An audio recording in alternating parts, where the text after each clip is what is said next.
There's almost nothing you can eat nowadays without having some kind of.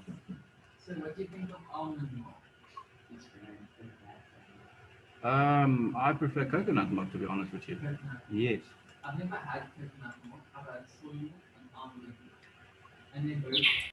I would go almond. I probably have had it once, but I definitely can't stomach soy milk. No.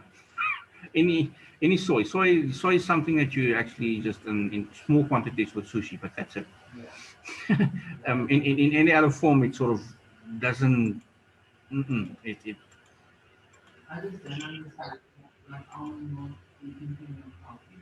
yeah.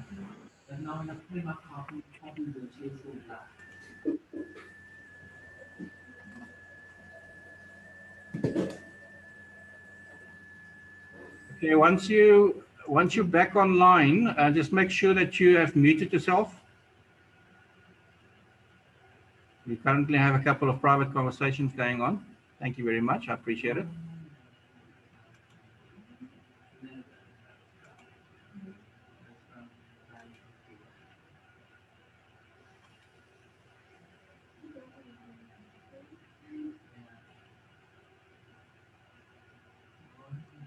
Right. So we've had our three defined, or we finished off with our three defined age groups, or not age groups, or definitions for age. You've got chronological, biological, and psychological age, and we've also identified what the differences are between those and why it's important for marketers to pay attention to specifically that. But let's look at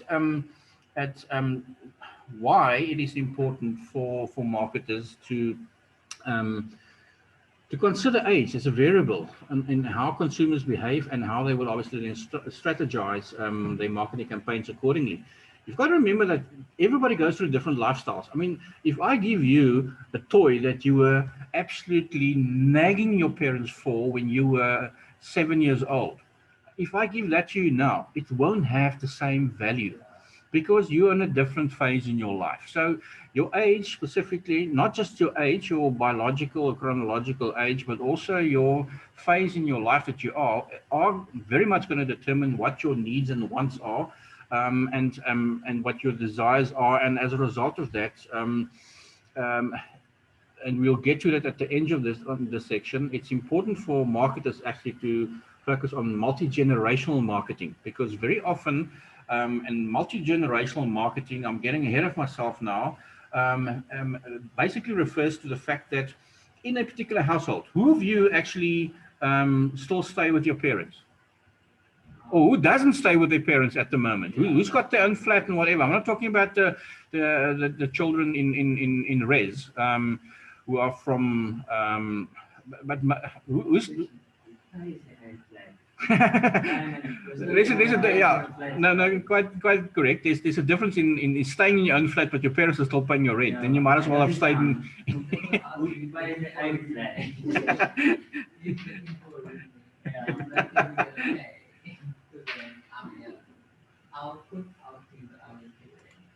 Um, I'm assuming because I haven't had any feedback from anybody that's not in class, from anybody that's online, that you are staying with your parents or not. So I'm assuming that the majority of you are still staying with your parents. In some households, let's refine it even more. How many of you stay with your parents, but one of your grandfathers or mothers are also, your parents are also staying in the same house, maybe at the flat at the back or a room, whatever, because maybe your grandmother is still alive, but your grandfather passed on, and as a result of that, she's staying with you because she can't really stay on her own, kind of thing. How many of you actually find yourself in a position like that, where you've got basically three generations under one roof? Anybody? Nobody?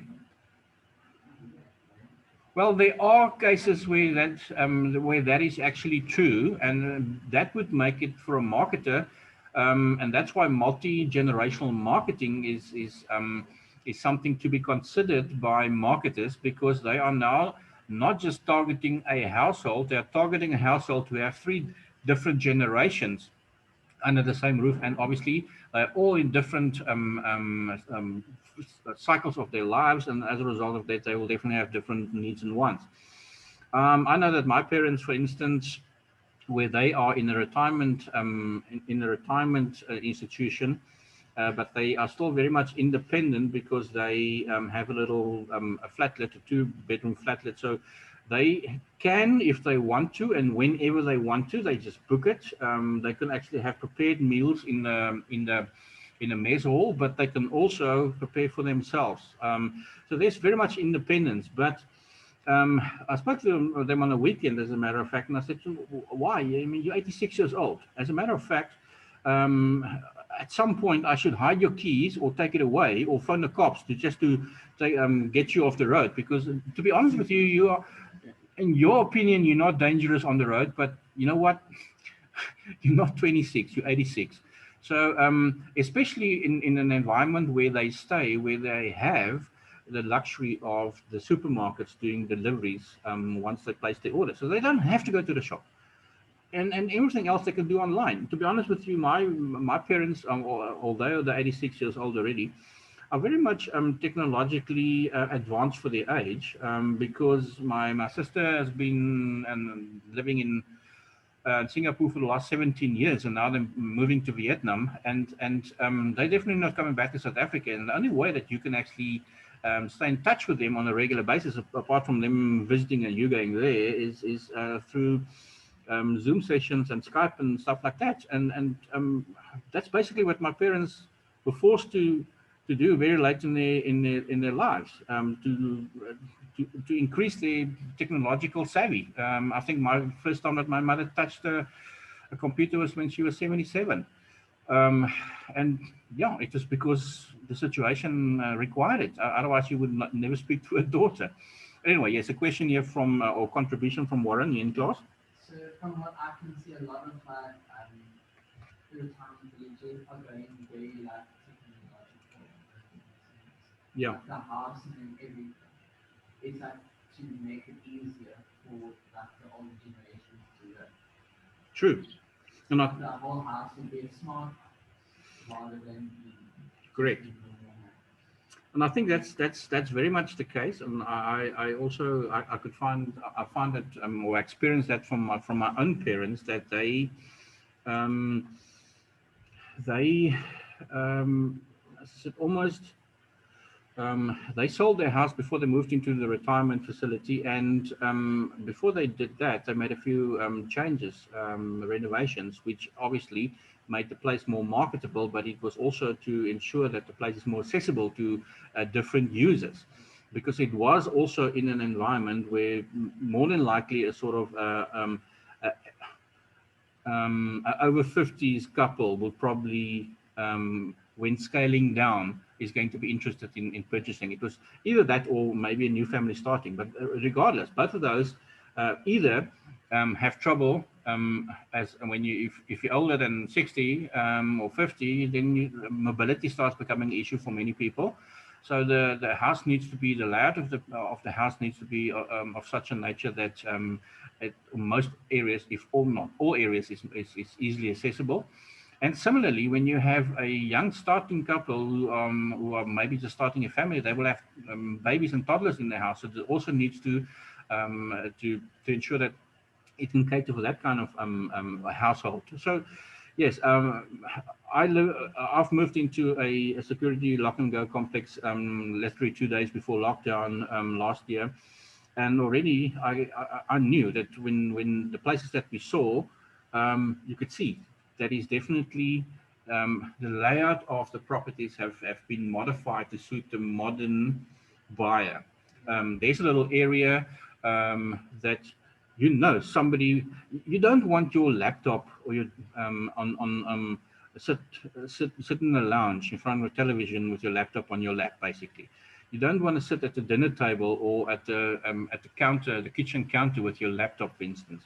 So they have specifically catered for certain areas in the household layout to where there's a little computer corner, and I think we'll find that it's even going to be more so now that the future of, I think, any a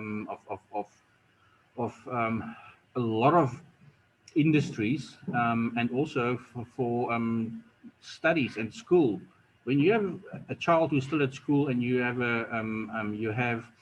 a child who's studying at a college or university, or you've got one member of the family is working from home, those kind of in the past it was a question of, okay, right, so let's look for a house with an extra room, and that becomes our workspace study kind of thing.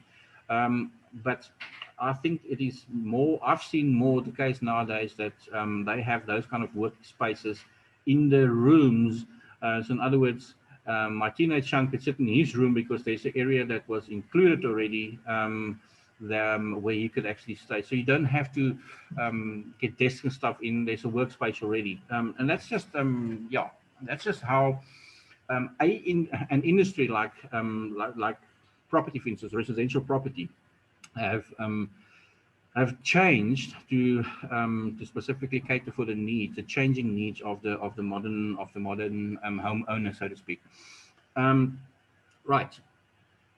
Very important point right at the bottom of the screen. You'll see also is that the age of the population is equally important in South Africa, and in Africa specifically, because of HIV.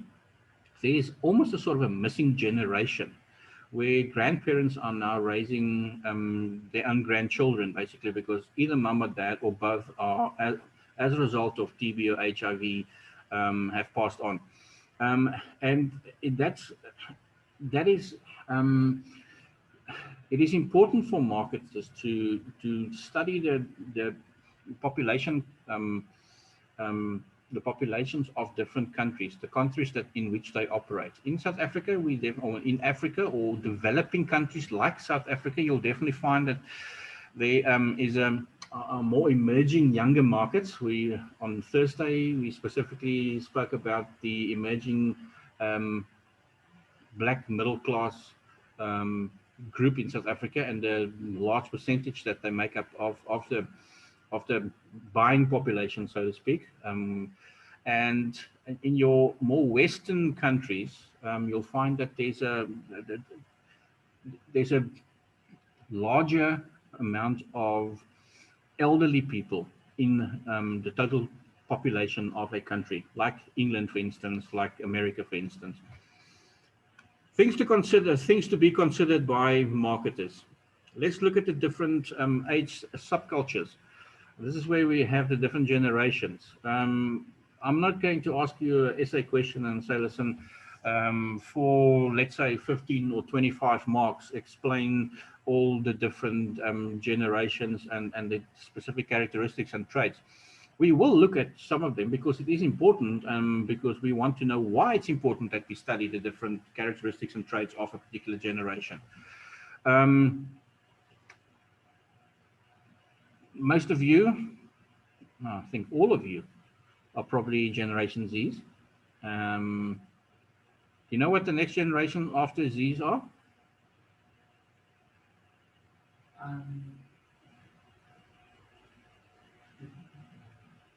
There is actually one. People born after 2012, they are now part of Generation Alpha. We are starting at the start again. Seriously.